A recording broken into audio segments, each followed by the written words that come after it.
डोसा बघा मस्त असा कुरकुरीत तयार झालेला आहे. दिसायलाही सुंदर आहे आणि मस्त असा बिडाच्या तव्यावर मी तयार केलेला आहे. कुठलीही पूर्वतयारी न करता हा डोसा अगदी 5 ते 10 मिनिटात पटकन तयार होतो. चला तर मग वेळ न दवडता आपण रेसिपीला सुरुवात करूया. प्रीतीसमय रेसिपीजमध्ये आपलं खूप खूप स्वागत आहे. तर इथे मी अर्धा कप तांदळाचं पीठ घेतलेलं आहे. हे पीठ मी घरीच तयार केलेलं पीठ आहे. तांदूळ धुवून त्याला गिरणीतून दळून आणलेलं आहे. तर हे थोडंसं जाड पीठ आहे आणि यामध्येच आता अर्धा कप आपल्याला बेसन घ्यायचं आहे. मात्र ते बेसन जे आहे ते चाळून घ्यायचं आहे. यामध्ये 1 कप पाणी घालायचं आणि हे पीठ जे आहे ते मस्त असं घोळून घ्यायचं आहे पाण्यामध्ये. चांगलं एकजीव करून घ्यायचं आहे आणि यानंतर 2 ते 3 मिनटं चांगलं ह्याला फेटून घ्यायचं आहे. तर इथे मी हे बघा मस्त असं फेटून घेतलेलं आहे. यामुळे काय होतं, आपला डोसा जो आहे तो मस्त असा कुरकुरीत तयार होईल.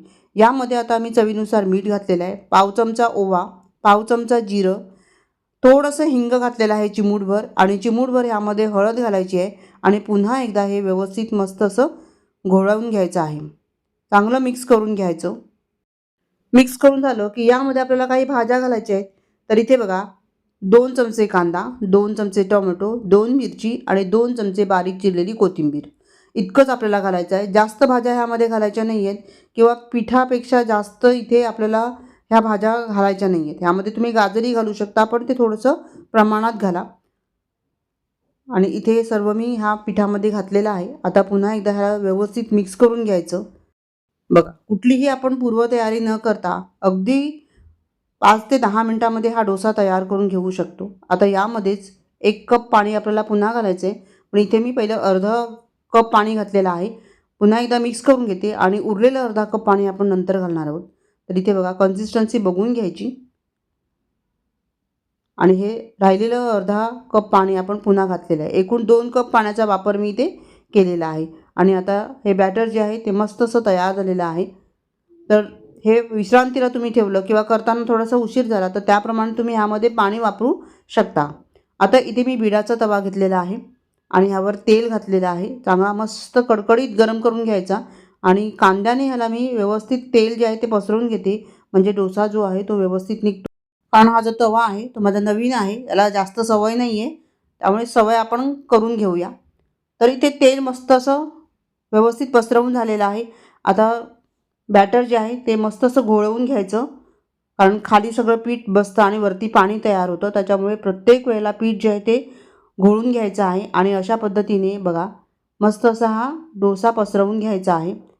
डोसा पसरवेपर्यंत गॅसची फ्लेम हाय ठेवायची. एकदा का डोसा पसरवून झाला की मग एकदम मंद आच करायची आणि मंद आचेवर आपल्याला हा डोसा जो आहे तो चांगला क्रिस्पी तयार करून घ्यायचा आहे. मंद आचेवर व्यवस्थित ह्याला शेकू द्यायचा आहे. वरून मी थोडंसं तेल घातलेलं आहे आणि चांगलं पसरवून घेतलेलं आहे. आता बघा ह्याच्या कडा ज्या आहेत त्या मस्त अशा सोनेरी रंगावर खरपूस तयार झालेल्या आहेत. असं झालं की आपल्याला डोसा जो आहे तो चांगला सोडवून घ्यायचा आहे आणि उलट करून चांगला खरपूस भाजून घ्यायचा आहे. तर इथे मी हा डोसा अगदी अलगदपणे काढते, कारण तो तुटता कामा नये. आणि बघा मस्त असा हा डोसा निघाला. आता हा मस्त आपण दोन्ही साईडने शेकून घेतलेला आहे आणि आपला हा डोसा जो आहे तो मस्त असा क्रिस्पी तयार झालेला आहे. अगदी झटपट होणारा नाश्ता आहे. तर खोबऱ्याच्या चटणीबरोबर तुम्ही खाऊ शकता.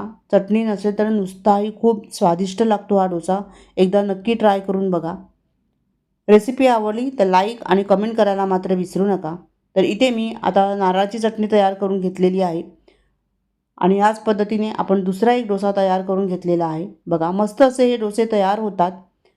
कुठलीही पूर्वतयारी न करता आपण मस्त हे डोसे तयार करून घेतलेले आहेत. मुलांना अगदी तुम्ही मधल्या वेळेत पण खायला देऊ शकता. तर असा मस्त कुरकुरीत डोसा नक्की करून बघा. नुसत्या तांदळाचा डोसासुद्धा आपण बनवतो, पण बेसन घालून एकदा हा डोसा तयार करून बघा. खूप स्वादिष्ट लागतो.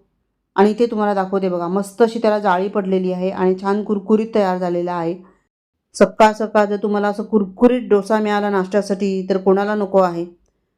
चला तर मग व्हिडिओ पाहिल्याबद्दल तुम्हा सर्वांचे खूप खूप आभारी आहे. पुन्हा भेटूया अशाच एका छान नवीन रेसिपीसह.